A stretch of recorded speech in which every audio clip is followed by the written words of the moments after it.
এমন এক গ্যাংস্টার যার কথা শুনলে দেশের প্রধানমন্ত্রীও কাঁপতে শুরু করে, এমনকি পৃথিবীর ইন্টারন্যাশনাল সব মাফিয়া তাকে খতম করতে এসে তারই স্নাইপারের শিকারে পরিণত হতে থাকে। এক গ্যাংস্টার তার স্ত্রীর প্রতিশোধ নিতে কি পরিমাণ ভায়োলেন্স হতে পারে তার কাহিনী রয়েছে আজকের মুভিতে। বলছিলাম তোমাদের সকলের বহুল রিকোয়েস্টেড মুভি ঈগলের কথা। যারা সাউথ ইন্ডিয়ান অ্যাকশন মুভি দেখতে ভালোবাসো তারা অবশ্যই জানো রাভি তেজা নামের এই নায়কের মুভিগুলো কেমন সব অস্থির হয়ে থাকে। তবে মুভির এক্সপ্লেন শুরু করার আগে তোমাদের নিকট আমার বিশেষ অনুরোধ, এই চ্যানেলটা একেবারেই নতুন, যেখানে মাত্র 3000 সাবস্ক্রাইবারও পূরণ হয়নি। তাই তোমরা যারা এই মুভি দেখা শুরু করেছো সকলের কাছে অনুরোধ থাকবে একটা করে সাবস্ক্রাইব করে দেওয়ার জন্য, কারণ তোমরা যদি সাবস্ক্রাইব করে না দাও তবে ভিডিও বানানোর জন্য আমিও অনুপ্রেরণা হারিয়ে ফেলি। আর এভাবেই দেখা যাবে হয়তো বিডি স্টোরি স্টার তোমাদের জন্য ভিডিও বানানো বন্ধ করে দিয়েছে। তোমাদের কাজ হলো শুধুমাত্র একটি করে সাবস্ক্রাইব করে দেওয়া, আর আমার কাজ হলো সপ্তাহে 3টি চ্যানেলে একটি করে মোট 3টি ভিডিও তোমাদেরকে উপহার দেওয়া। সেই সাথে আরো একটি কথা হলো যে এই মুভিটির পুরো কাহিনী বোঝার জন্য তোমাদেরকে ভিডিওটি সম্পূর্ণ দেখতে হবে, কারণ মুভির মারাত্মক সব টুইস্ট গুলো কিছুক্ষণ পর পর রিভিল হতে থাকবে। তো চলো আর কোনো কথা না বাড়িয়ে একটা করে সাবস্ক্রাইব করে দিয়ে শুরু করি আজকের ঈগল মুভির এক্সপ্লেনেশন। মুভির শুরুটা হয় তেলেগু অঞ্চলের তালকোনা নামক একটি গ্রামের মধ্য দিয়ে। এখানে দেখা যায় নায়না নামের একজন জুনিয়র জার্নালিস্ট ওই গ্রামে বেড়াতে যাওয়ার পরে সেখানে বেশ সুন্দর সুন্দর কটন দিয়ে কাপড় তৈরি করতে দেখতে পায়। তখন নায়না ভাবতে থাকে যে এই নিউজটা তার পত্রিকায় ছাপাবে। সে ওই গ্রাম থেকে এই কটন সম্পর্কে সামান্য কিছু তথ্য নিয়ে তারপর তাদের পত্রিকার হেডলাইন করে দেয়, কিন্তু তার মাত্র এই একটা হেডলাইনই পুরো ভারতের রাজনীতির প্লট পাল্টে দিতে থাকে। নায়নার এই নিউজের হেডলাইন দেখার পরে তার অফিসে এসে পড়তে থাকে ওসি, ডিসি, এমপি সহ পুলিশের ঊর্ধ্বতন কর্মকর্তারা। স্বয়ং প্রধানমন্ত্রী অফিস থেকে কল আসতে থাকে, আর তাদেরকে বলা হয় তারা যেন এই আর্টিকেল তাদের ওয়েবসাইট থেকে নামিয়ে ফেলে। পরের দিন যখন নায়না তার অফিসে আসে তার বস তাকে রুমে ডেকে নানান ভাবে বকাঝকা করতে থাকে, আর তার বস তাকে জানিয়ে দেয় এই আর্টিকেল লেখার জন্য তাদের পত্রিকা অফিস এখন বন্ধ হতে চলেছে। সেই সাথে তাদের অফিসে শত শত পুলিশ এসে পুরো অফিসের মধ্যে তল্লাশি শুরু করতে থাকে, আর অবশেষে ওই পত্রিকা অফিসটি সিলগালা করে বন্ধ করে দেওয়ার লিগ্যাল নোটিশ দিয়ে দেয়। এই সকল কাহিনী দেখে নায়না একেবারেই ভ্যাবাচাকা খেয়ে যায়। সে আসলে বুঝতেই পারছিল না যে তার সামান্য একটা কন্টেন্ট আর্টিকেল লেখার কারণে এত কিছু ঘটে যেতে পারে, কিন্তু তাকেও ছাড় দেওয়া হয় না। তাকে আলাদা একটি রুমে নিয়ে যেয়ে কঠিন ভাবে জেরা করতে শুরু করে কয়েকজন পুলিশ। সেই পুলিশগুলো তাকে জিজ্ঞেস করতে থাকে যে এই কটনের নিউজ সে কোথায় পেয়েছে। যাই হোক, নায়নার অফিস বন্ধ হয়ে যাওয়ার কারণে সে তার চাকরিটিও হারিয়ে ফেলে। এখন তোমরা হয়তো ভাবছো যে সামান্য একটা কটনের কারণে এত কিছু কিভাবে ঘটতে পারে। আসলে এই কটনের বিষয়টা ছিল ভারতের সবথেকে টপ সিক্রেট একটি বিষয়, আর এই কটনের পিছনে যেই গ্যাংস্টারের গল্প রয়েছে সেটা শোনার সাথে সাথে এমপি থেকে মন্ত্রী স্বয়ং প্রধানমন্ত্রীর গলার পানিও শুকিয়ে যায়। তবে এই গ্যাংস্টারের কাহিনী আমরা এই নায়না নামের মেয়ের মাধ্যমে জানতে পারবো। সামান্য একটা আর্টিকেল লেখার কারণে যখন নায়নার পুরো অফিস সিলগালা হয়ে যায়, এবার সে সিদ্ধান্ত নেয় যে সে একা একাই ওই গ্রামে আবারও যাবে আর এই কটনের পিছনের আসল রহস্য খুঁজে বের করবে। ফলে সে একদিন প্রিপারেশন নিয়ে আবারও ওই তেলেঙ্গানা অঞ্চলে যায়। সেখানে খুঁজতে খুঁজতে সে জানতে পারে যে এখানে কয়েক বছর আগে একটি কটনের ফ্যাক্টরি ছিল। সে ওই কটনের ফ্যাক্টরির খোঁজ নিয়ে এবার ওই জায়গায় যায়। তবে এখানে দেখা যায় কটনের ফ্যাক্টরি তো দূরের কথা, এখানে কোনো গাছপালাও নাই। পুরো ফ্যাক্টরি একদম ধুলিসাৎ হয়ে মাটির সাথে মিশিয়ে দেওয়া হয়েছে। সে ওই জায়গাতে দেখতে পায় যে একজন বৃদ্ধ লোক একটি মূর্তিতে ফুল দিয়ে পুজো করছে। তখন সে ওই লোককে জিজ্ঞেস করতে থাকে যে এই মূর্তিতে থাকা লোকটির আসল পরিচয় কি। ওই বৃদ্ধ লোকটি তাকে বলতে থাকে যে এই লোকটি হলো তাদের এই পুরো অঞ্চলের দেবতা। এখানেও সে কোনো তথ্য না পেয়ে এবার সরাসরি চলে আসে ওই তেলেঙ্গানা নামক গ্রামের লোকাল একটি পুলিশ স্টেশনে। সেখানে পুলিশকে যে জিজ্ঞেস করতে থাকে যে এই কটনের ফ্যাক্টরির আসল হিস্ট্রি কি। এই কথা শোনার সাথে সাথে ওই পুলিশ অফিসার বলতে থাকে যে তোমার ভাগ্য ভালো যে তুমি এখনো বেঁচে রয়েছো, যদি তোমার জান বাঁচাতে যাও তবে এই গ্রাম থেকে তুমি চলে যাও। কিন্তু নায়না বুঝতে পারে যে এই কটনের ফ্যাক্টরির পিছনে অবশ্যই তাদের ভারতের সব থেকে বিগ কোনো ইস্যু জড়িত রয়েছে। তাই সে ওই জায়গা থেকে চলে আসে ওই এলাকার লোকাল এমপির বাসায়। কিন্তু তারা যখন জানতে পারে যে এই নায়না নামের মেয়েটি এসেছে কটনের ফ্যাক্টরির ব্যাপারে কথা বলার জন্য। এই কথা শোনার সাথে সাথে সেখানে থাকা সকলের হাত পা কাঁপা শুরু করে দেয়। আর ওই এমপি তাকে জানিয়ে দেয় যদি সে জানে বাঁচতে চায় তবে সে যেন দ্রুত তার বাসা থেকে বেরিয়ে যায়। তবে নায়না বাইরে এসে এবার ওই এমপির পিএস কে নানাভাবে ব্ল্যাকমেল করার পরে সেই এমপির পিএস এর মুখে এই কাহিনীর কিছু অংশ শুনতে শুরু করে। এমপির পিএ তাকে বলতে থাকে আজ থেকে কয়েক বছর আগে তাদের এই তেলেকানা গ্রামের একটি বিশাল জায়গা জুড়ে একটি প্রাসাদ ছিল, আর ওই প্রাসাদের মালিকের নাম ছিল শাহদেব ভার্মা। আর সেই প্রাসাদের মধ্যেই ছিল বিশ্ববিখ্যাত কটনের ফ্যাক্টরি, যেখানে এই গ্রামের দিনমজুর মানুষরা কাজ করে তাদের সংসার চালাতো। তবে শাহদেব ভার্মা তার জীবনের থেকেও বেশি ভালোবাসতো তার এই প্রাসাদকে, আর তার অনুমতি ছাড়া যদি কেউ তার প্রাসাদের মধ্যে ঢোকার চেষ্টা করত তবে সে তার জীবনই কেড়ে নিত। ঠিক এমনই একদিন তাদের এলাকার নির্বাচনী প্রচারণায় যখন তাদের এমপি শামশের রেড্ডি ওই বাড়ির পাশ দিয়ে যাচ্ছিল তখন একটি লিফলেট ছুঁড়ে মারে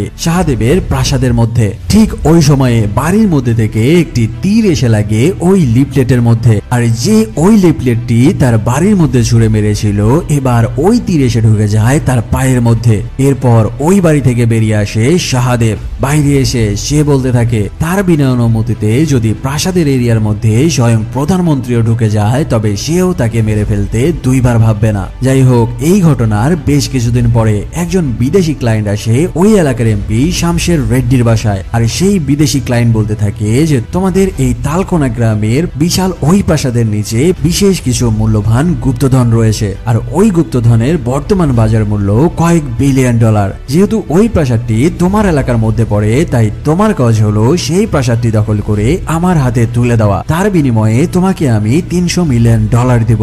এই কাহিনী বলার সময় এমপি শামশের রেড্ডি তার পিএস কে ডেকে বসে। ফলে এইটুকু কাহিনী বলার পরে ওই পিএস নয়নাকে সেখানে রেখেই বাড়ির মধ্যে ঢুকে যায়। সেখান থেকে নয়না যখন ফিরে আসছিল তাকে বাসের মধ্যে থেকে ধরে নিয়ে যায় ইন্ডিয়ার রয়ের একজন অফিসার। তুমি একটা সামান্য জার্নালিস্ট হয়ে কেন এই ভয়ঙ্কর অতীত খুঁজে বের করার চেষ্টা করছো? তখন নয়না তার সাথে ঘটা সকল ঘটনাই তাকে বলে। এবার ইন্ডিয়ার ওই রয়ের অফিসার তাকে তার জীবনের একটি ভয়ঙ্কর ঘটনা বলতে শুরু করে। রয়ের ওই অফিসার প্রমোদ তাকে বলতে শুরু করে যে আজ থেকে কয়েক বছর আগে তাদের রয়ের একটি গ্রুপ মিলে সেই প্রাসাদের মালিক শাহদেবের পেছনে লেগেছিল, কারণ তাদের কাছে ইনফরমেশন ছিল যে ভারতের যত অস্ত্র আমদানি হতো সেই অস্ত্রগুলো শাহদেব নামক একটি লোক তাদের লোকজন দিয়ে হাইজ্যাক করে নিত। এভাবে সে এত পরিমাণ অস্ত্র এই বাংলো বাড়িতে মজুত করেছিল যেটা দিয়ে পুরো ভারতকে গৃহযুদ্ধ তৈরি করা যাবে। তবে এই অস্ত্র সে কোন জায়গা থেকে আমদানি করত তার কাহিনী জানার জন্য তার উপরে রয়ের এজেন্টরা উঠে পড়ে লেগেছিল। আর সেই মিশন যখন প্রমোদকে দেওয়া হয়েছিল এবার প্রমোদ শাহদেবের আসল কাহিনী জানার জন্য ইউরোপে চলে আসে। ইউরোপে যাওয়ার পরে তাদের ইনফরমেশন মোতাবেক তারা একজনের সাথে দেখা করে। সেই লোকটা ছিল ইউরোপের সব থেকে বড় স্মাগলার। এখানে প্রমোদ নায়নাকে বলতে থাকে যে আমি যখন শাহদেবের কথা ওই স্মাগলারকে জিজ্ঞেস করি শাহদেবের নাম শোনার সাথে সাথেই সেই স্মাগলার কাঁপতে শুরু করে দেয়। সেই সাথে ওই জায়গা থেকেই দেখতে থাকে যে তার আশেপাশের বিল্ডিং এ শাহদেব চলে এসেছে কিনা। সেই স্মাগলার এত ভয় পেয়ে যায় যে তার সকল বডিগার্ড সহ আগে ওই জায়গা থেকে তার একটি গুপ্ত আস্তানায় চলে আসে। তারপর ওই স্মাগলার আমাকে বলতে থাকে তোমরা যেই লোককে খোঁজ করতে এসেছো এই লোক ইউরোপের সব থেকে ভয়ঙ্কর আতঙ্ক, যেখানে সূর্যের আলো পৌঁছায় না সেখানে তার স্নাইপারের বুলেট ঠিকই পৌঁছে যায়। আর তোমরা যেই শাহদেবকে খুঁজছো এই শাহদেবের আসল নাম হচ্ছে ঈগল। তোমাদের কোনো ধারণা নাই এই ঈগল নামের গ্যাংস্টার কতটা ভয়ঙ্কর। এই সকল কথা বলার পরে ওই স্মাগলার রয়ের এজেন্ট প্রমোদকে তার জীবনের ভয়ঙ্কর একটি ঘটনা বলতে থাকে। সে বলতে থাকে এক রাশিয়ান গ্যাংস্টার এসেছিল ঈগলের সাথে পাঙ্গা নিতে, কিন্তু রাশিয়ান গ্যাংস্টার যখন বুঝতে পারে যে ঈগল তাকে যে কোনো সময় মেরে ফেলার ক্ষমতা রাখে এবার সে তার বাড়ি থেকে বের হয় বন্ধ করে দেয়। সেই সাথে তার পুরো বাড়ির গ্লাস বুলেট প্রুফ গ্লাস দিয়ে ঢেকে দেয়, কিন্তু সেই রাশিয়ান গ্যাংস্টার তার হাত থেকে বাঁচতে পারেনি। একদিন তার বাড়ির এক্সজস্ট ফ্যানের মধ্যে দিয়ে ঈগল তার স্নাইপার বুলেট ঢুকিয়ে দেয় আর তার মাথার খুলি উড়িয়ে দিয়ে ওই রাশিয়ান গ্যাংস্টারের চ্যাপ্টার ক্লোজ করে দেয়। এটা তো গেল রাশিয়ান মাফিয়ার কথা। একদিন এক আমেরিকান গ্যাংস্টার আসে ইগল নামের এই লোককে মেরে ফেলার জন্য, কারণ ইগল এত পরিমাণ অস্ত্র পুরো পৃথিবী থেকে ছিনতাই করে নিয়েছিল, যার কারণে বড় বড় গ্যাংস্টারদের ব্যবসার বেশ ক্ষতি হয়েছিল। ফলে আমেরিকান গ্যাংস্টার তার স্পেশাল ফোর্সের একটি টিম নিয়ে আসে ইগলকে মারার জন্য, আর ইগলের ঠিকানায় তার সকল ট্রেন্ড অফিসারদেরকে পাঠিয়ে দেয় তাকে হত্যা করার জন্য।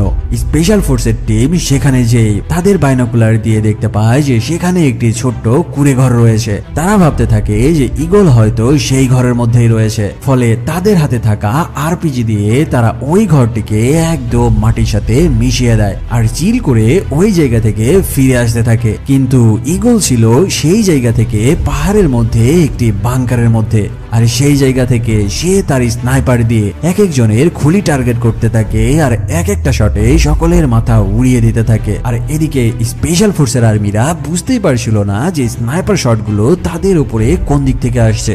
এখানে ইগল যে কয়টা হেডশট দিয়েছে তা তুমি গুণে শেষ করতে পারবে না।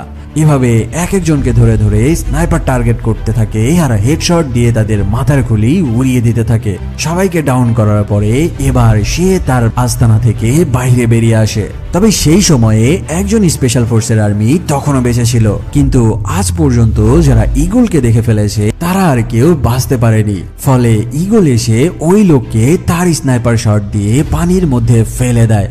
এদিকে যখন আমেরিকান গ্যাংস্টার তার পাঠানো স্পেশাল ফোর্সের সাথে যোগাযোগ করতে পারছিল না, ঠিক ওই সময়ে কোথায় থেকে একটি আরপিজি এসে লাগে তার পেছনে থাকা পেট্রোল পাম্পের মধ্যে, আর এক ব্লাস্টে আমেরিকান গ্যাংস্টার মিশে যায় ওই পেট্রোল পাম্পের ভয়ানক ব্লাস্টে। আর পেট্রোল পাম্পে আরপিজি শট লাগার কারণে সেখানে ভয়ঙ্কর এক ব্লাস্ট হয়ে সেই আমেরিকান গ্যাংস্টারও মাটির সাথে মিশে যায়। আর এভাবেই একের পর এক যারা ইগলকে মারতে এসেছে, ইগল তার স্নাইপার দিয়ে সেই মাফিয়াদেরকে একদম মাটির সাথে মিশিয়ে দিয়েছে।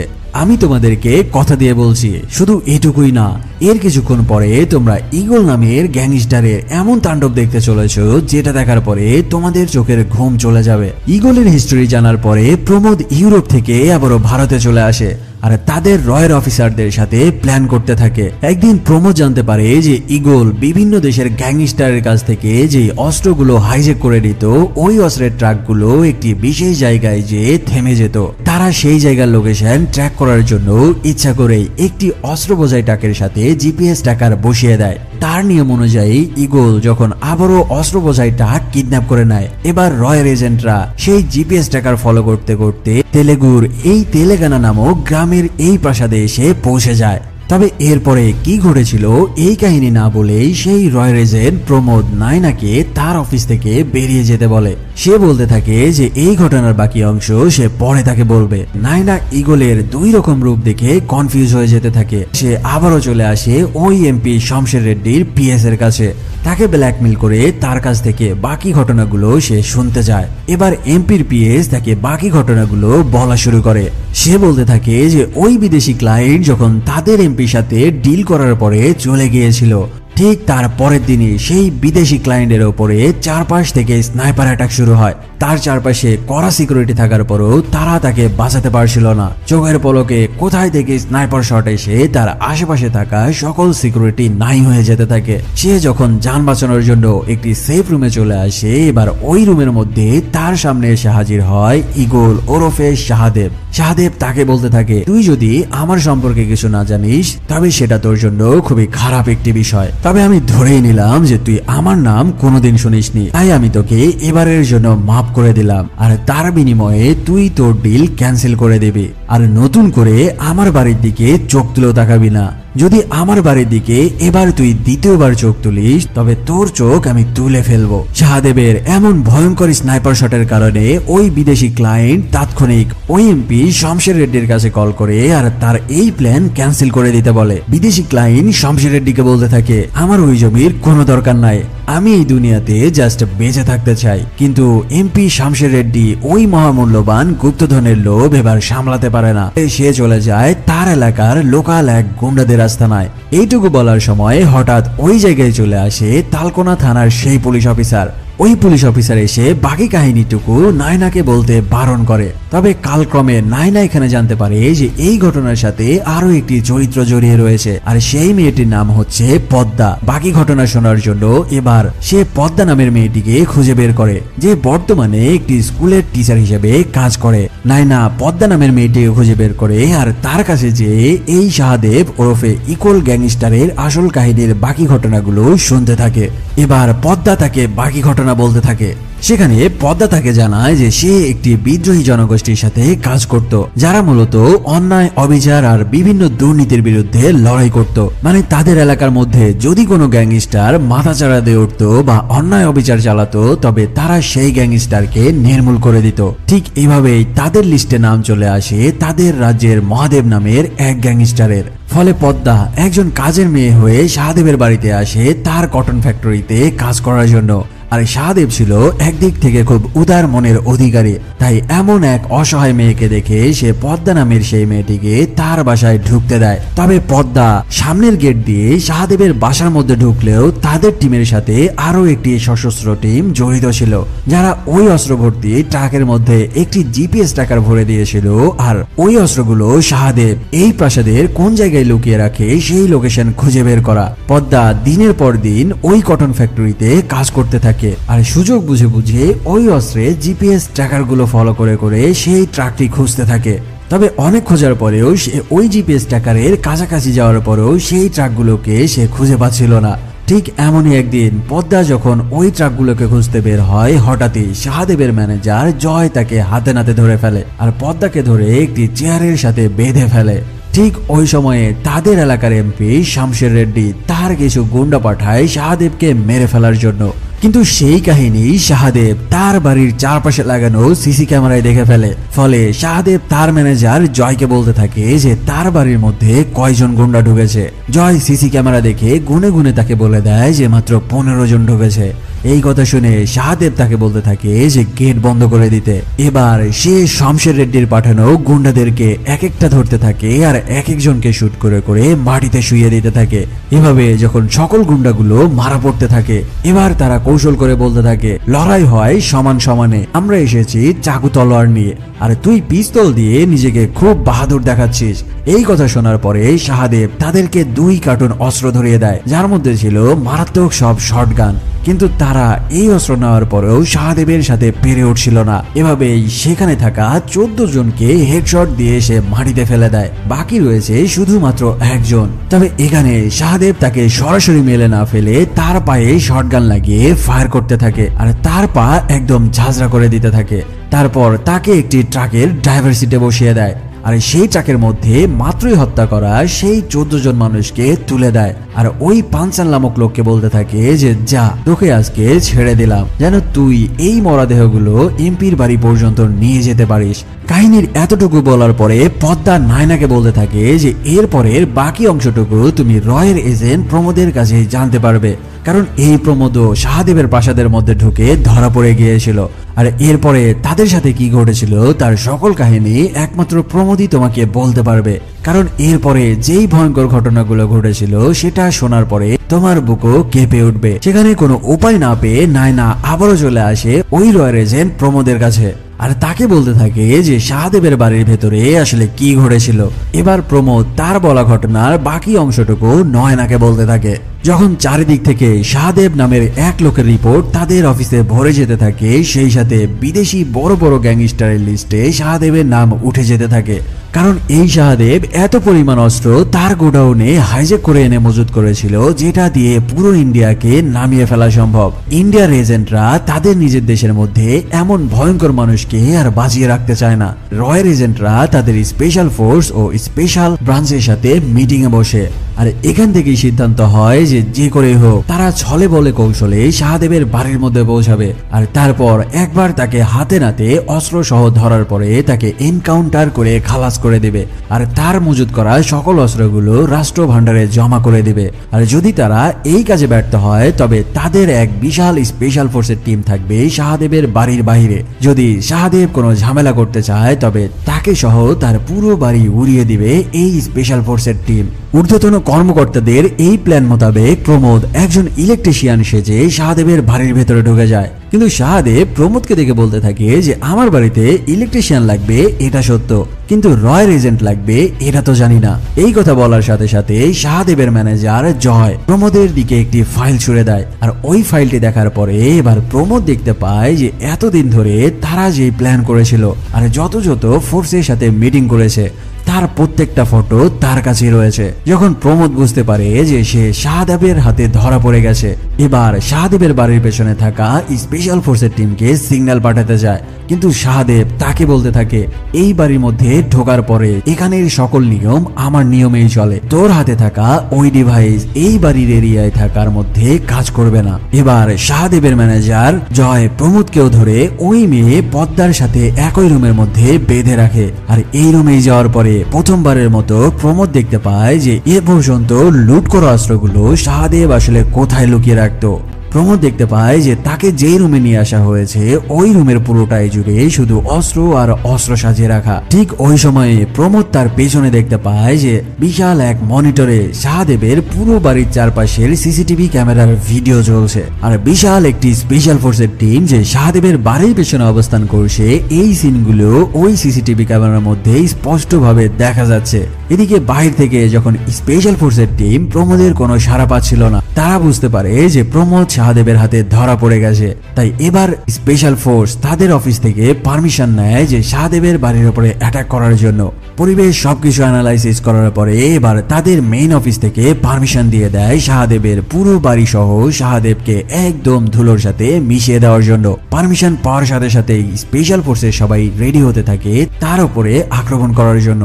তবে ঠিক ওই সময়ে পদ্মা যেই গ্যাংয়ের সাথে কাজ করত ওই গ্যাংয়ের লোকজন স্পেশাল ফোর্সের আগেই শাহদেবের বাড়ির উপরে আক্রমণ করে বসে। কারণ বেশ কয়েকদিন ধরে তারা পদ্মার সাথে যোগাযোগ করতে না পারার কারণে তারাও বুঝে গেছিল যে পদ্মা হয়তো শাহদেবের হাতে ধরা পড়ে গেছে। যখন স্পেশাল ফোর্স দেখতে পায় যে একটি সশস্ত্র বিদ্রোহী বাহিনী শাহদেবের বাড়ির উপর দিয়ে আক্রমণ করতে যাচ্ছে, এবার তারা একটু পেছনে সরে যায় আর কাহিনী কি ঘটে সেটা দেখার জন্য আড়াল থেকেই অপেক্ষা করতে থাকে। তোমাদেরকে আমি আগেই বলে দিয়েছি শাহদেব নামের এই লোকটা তার জীবনের থেকেও বেশি ভালোবাসে শুধুমাত্র তার এই বাড়িটাকে। আর তার অনুমতি ছাড়া কেউ যদি তার বাড়ির মধ্যে একটা পাতাও ফেলে তবে তার কি অবস্থা হতে পারে সেটা তোমরা প্রথমেই দেখেছো। এবার শাহদেব তার ক্যামেরায় দেখতে পায় যে তার পুরো বাড়ির আশেপাশে স্পেশাল ফোর্সের একটি টিম সহ একটি সশস্ত্র বাহিনী ঘিরে নিয়েছে। এবার শাহদেব তার ম্যানেজারকে অর্ডার করে যে বাইরে থাকা মাইকে একটি সাইরেন বাজিয়ে সবাইকে সিগন্যাল দিতে। শাহদেবের ম্যানেজার জয় সেখান থেকে একটি হুইসেল বাজিয়ে দেয়। আর শাহদেবের এই হুইসেল মানে হচ্ছে সবাইকে একদম 3rd নাম্বার সতর্ক বানিয়ে দেওয়া।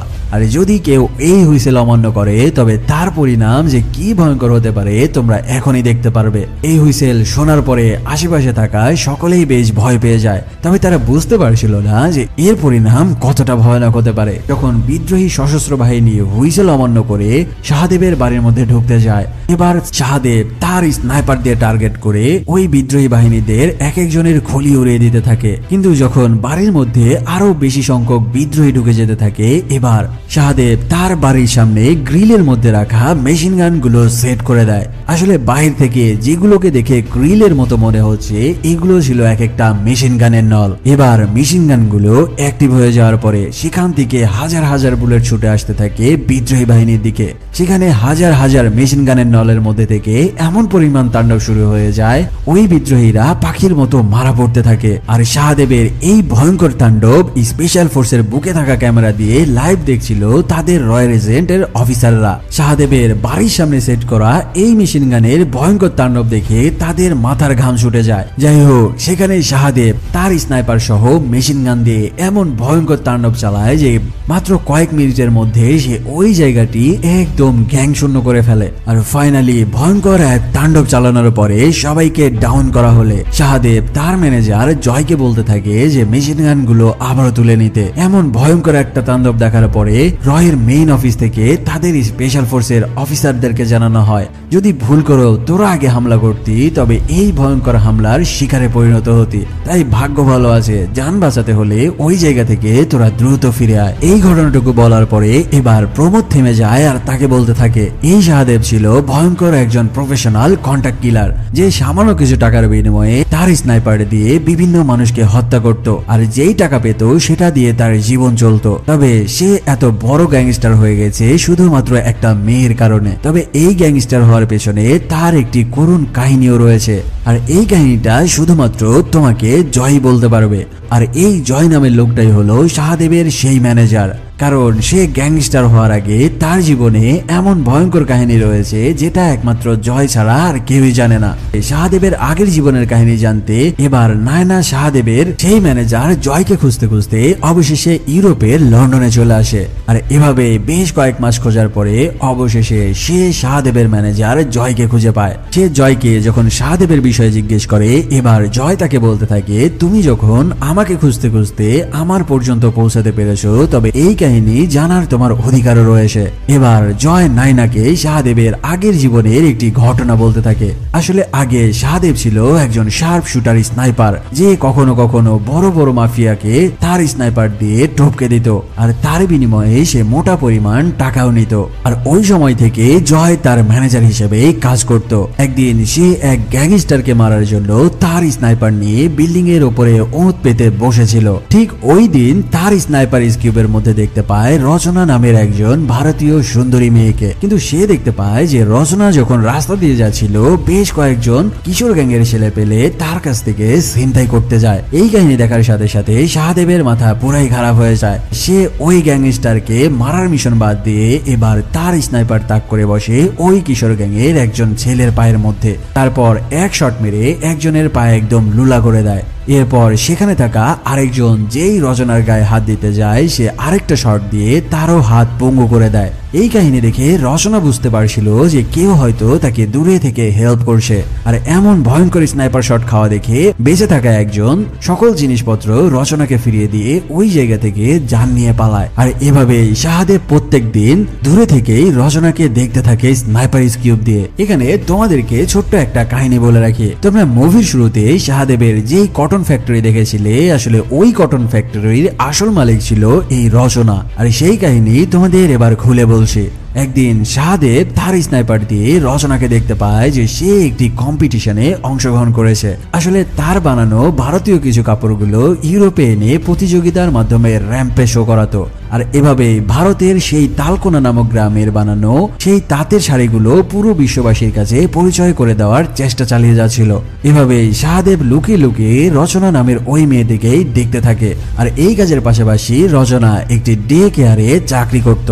যখন রচনা প্রত্যেকদিন ওই ডে কেয়ার সেন্টারে যাওয়া আসা করত, ওই সময়ে শাহদেব তার স্নাইপার দিয়ে রচনাকে লুকিয়ে লুকিয়ে দেখত। তবে তার কোনোদিন সাহস হয়নি রচনার সামনে এসে তার ভালোবাসার কথা বলার।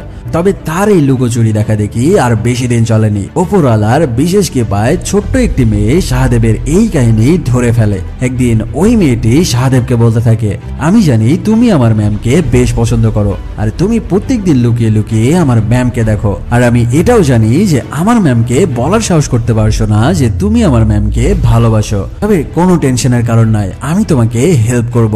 এই পিচ্চি মেয়ের নাম হলো যারা। শাহদেবকে এই সকল কথাবার্তা বলার পরে এই পিচ্চি এসে শাহদেবের এই সকল পুরো কাহিনী তার ম্যামকে বলে দেয়। সেই সাথে এদের দুজনকে এই পিচ্চি বয়সেই সে মিট করিয়ে দেয়। এই পিচ্চির এমন এক তেলেসমাতিতে ফাইনালি শাহদেব ও নায়না দুজন দুজনকে সামনাসামনি থেকে দেখে, আর অবশেষে তারা দুজন দুজনকে পছন্দ করে ফেলে। আর এভাবে বেশ কয়েক মাস প্রেম করার পরে একদিন শাহদেব রচনাকে বিয়েও করে ফেলে। শাহদেব ও রচনার বিয়ের কয়েক মাস পরে আমরা রচনাকে প্রেগনেন্ট অবস্থায় দেখতে পাই। আর এই কাহিনীটা তোমরা একটু মনে রেখো, মুভির লাস্টে যে তার এই প্রেগনেন্সির অবস্থা আসল কাহিনী রিভিল করে দিবে। বিয়ের বেশ কয়েক মাস পার হয়ে গেলে যখন রচনা তাকে জিজ্ঞেস করে যে সে পেশায় কি করে, তখন শাহদেব তাকে মিথ্যে কথা বলে। সে বলতে থাকে যে সে পুলিশের স্পাই হিসেবে কাজ করে। তার পেশা নিয়ে রচনা আর অত মাথা ঘামায় না। সে নিজের ওই কটনের কাপড়গুলো পুরো বিশ্ববাসীর কাছে পরিচয় করে দেওয়ার জন্য উঠে পড়ে লেগে লেগে যায়। আর এদিকে শাহদেব ওই আগের কাজেই বহাল থাকে।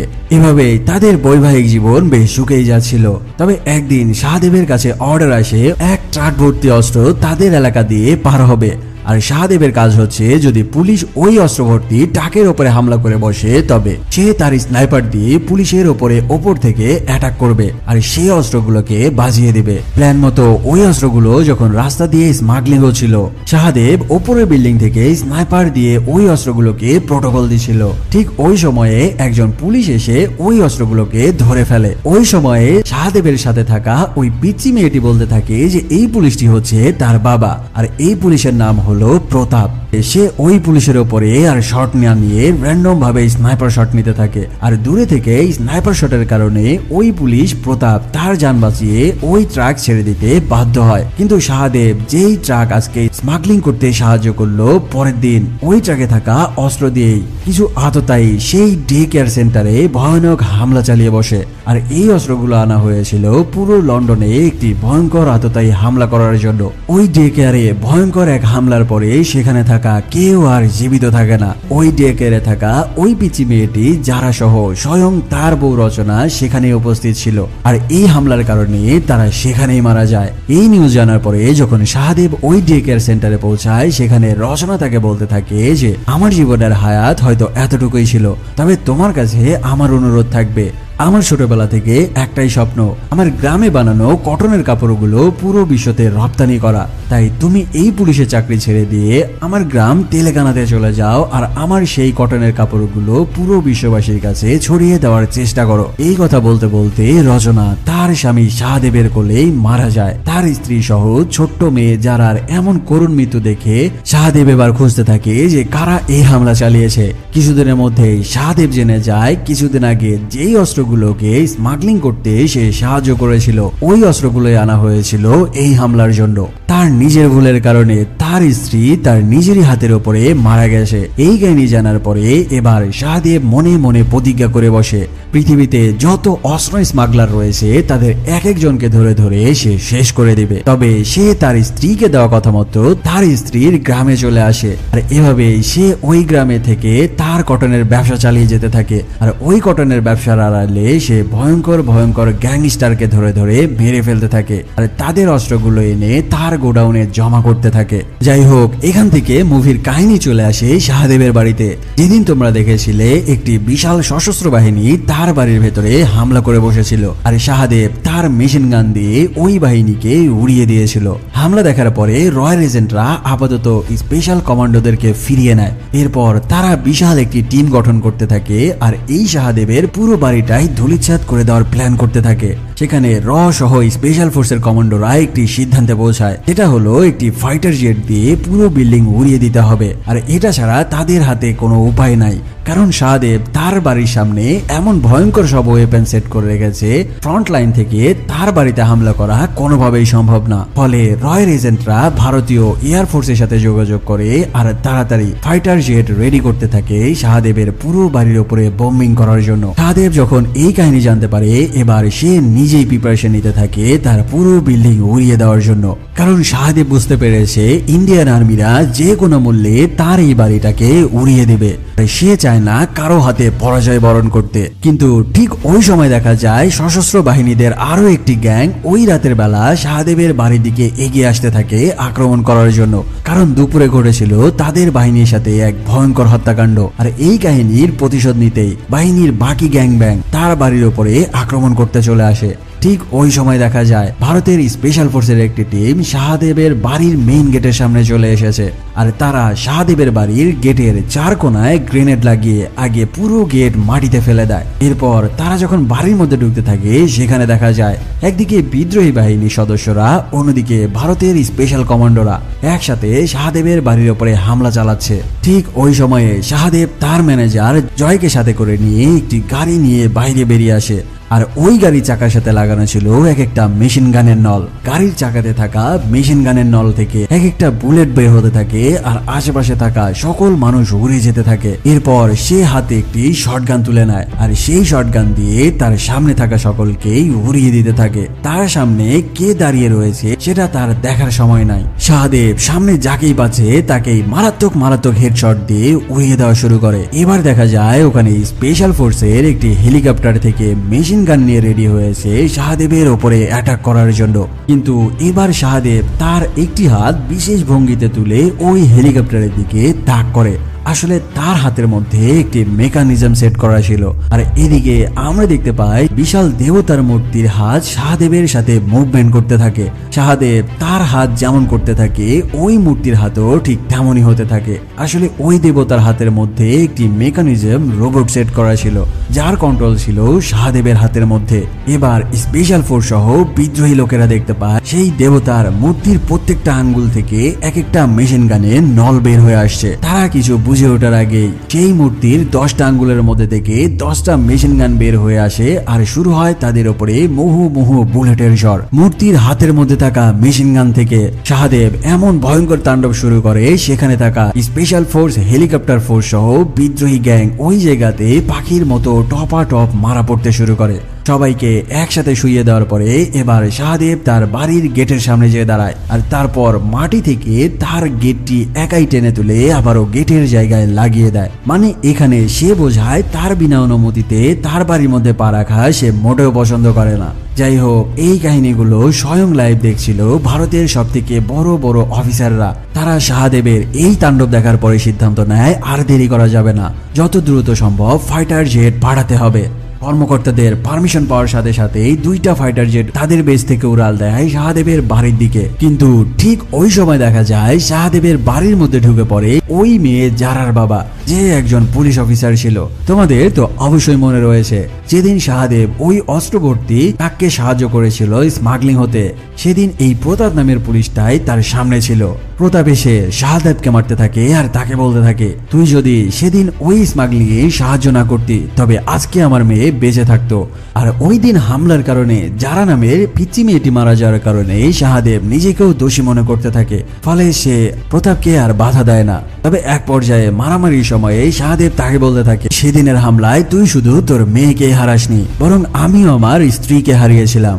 আর এর কারণে আমি প্রতিশোধ নিতে সকল মাফিয়াদেরকে একে একে ডাউন করতে মাফিয়া হয়ে উঠেছি। তবে যা, তোকে আমি তোর মেয়েকে ফিরিয়ে দেব। এই কথা শোনার পরে ওই রুমে থাকা পদ্মা, সেই রয়ের এজেন্ট প্রমোদ, শাহদেবের ম্যানেজার জয় সহ সেই পুলিশ অফিসার প্রতাপ পর্যন্ত অবাক হয়ে যায়। কারণ একজন মরা মেয়েকে সে কিভাবে ফিরিয়ে দিতে পারে। এখানে শাহদেব বলতে থাকে যে তার স্ত্রী মারা যাওয়ার ঠিক আগ মুহূর্তে তার স্ত্রীর গর্ভে চাপ লাগার কারণে তার স্ত্রীর গর্ভে থাকা শাহদেবের নিজের মেয়ের জন্ম হয়েছিল। তবে শাহদেব যখন জানতে পারে যে তার ভুলের কারণে যারা মারা গেছে, তখন সে সিদ্ধান্ত নিয়েছিল তার নিজের মেয়েকে সে প্রতাপের মেয়ে হিসেবে বড় করে তুলবে। আর সে নিজেকে প্রতাপ পরিচয় দিয়ে তার মেয়েকেই বড় করে তুলেছে। এমনকি এত কয় বছর ধরে শাহদেব যখন তার মেয়ের সাথে কথা বলতো নিজেকে প্রতাপ পরিচয় দিয়ে কথা বলতো। এই সকল কথাবার্তা বলার পরে শাহদেব তার বাড়ির মধ্যে থাকা ওই মেয়ে পদ্মা, রয়ের এজেন্ট প্রমোদ, সেই পুলিশ অফিসার প্রতাপ সহ স্বয়ং তার ম্যানেজার জয়কে তার বাড়ির গেটের বাইরে বের করে দেয়। এরপর সে একদম গেট কপাট লাগিয়ে তার রুমের মধ্যে চলে যায়। ঠিক ওই সময় দেখা যায় একটি ফাইটার জেট শাহদেবের বাড়ির দিকে দ্রুত গতিতে এগিয়ে আসে। কিন্তু ওই ফাইটার জেট শাহদেবের বাড়ির আশেপাশে আসার আগেই হঠাৎ শাহদেবের বাড়িতে ভয়ানক ব্লাস্ট শুরু হয়ে যায়। মানে শাহদেব পুরো বাড়িতে বোমা সেট করে রেখেছিল।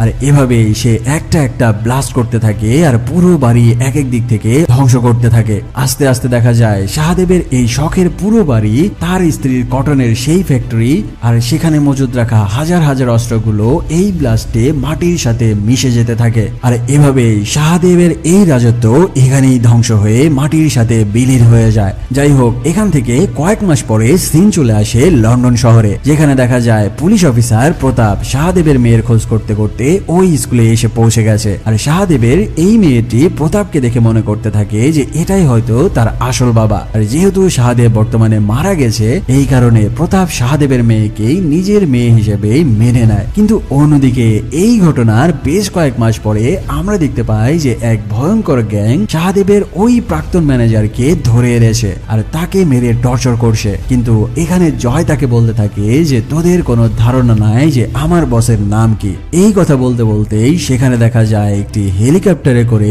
ওই দিকে এগিয়ে আসে স্বয়ং শাহদেব। আর শাহদেবকে দেখার সাথে সাথে ওই জায়গায় থাকা সকল গ্যাংস্টার সহ তাদের ছেলেপেলারা মাথা নত করে তাকে সম্মান জানায়। মানে শাহদেব সেদিন মারা যায়নি, শাহদেব তার ভয়ঙ্কর এক গ্যাং গড়ে তুলেছে শুধুমাত্র অস্ত্র স্মাগলারদেরকে খতম করার জন্য। আর এখানে এই কাহিনীর মধ্যে দিয়েই এই মুভির শেষ হয়। হয়তো ঈগল মুভির দ্বিতীয় পার্ট আসবে, যদি আসে তবে আমার চ্যানেলে সবার আগে এক্সপ্লেন ভিডিও পেয়ে যাবে। যারা এ পর্যন্ত ভিডিওটি দেখতে দেখতে চলে এসেছো কিন্তু এখনো সাবস্ক্রাইব করোনি, প্লিজ একটি অনুরোধ রইল সাবস্ক্রাইব করে দেওয়ার জন্য, কারণ তোমাদের এক একটা সাবস্ক্রাইব আমার ভিডিও বানানোর অনুপ্রেরণা। দেখা হচ্ছে খুবই দ্রুত নতুন আরো কোনো মুভির এক্সপ্লেনেশন নিয়ে। সে পর্যন্ত ভালো থাকো, সুস্থ থাকো।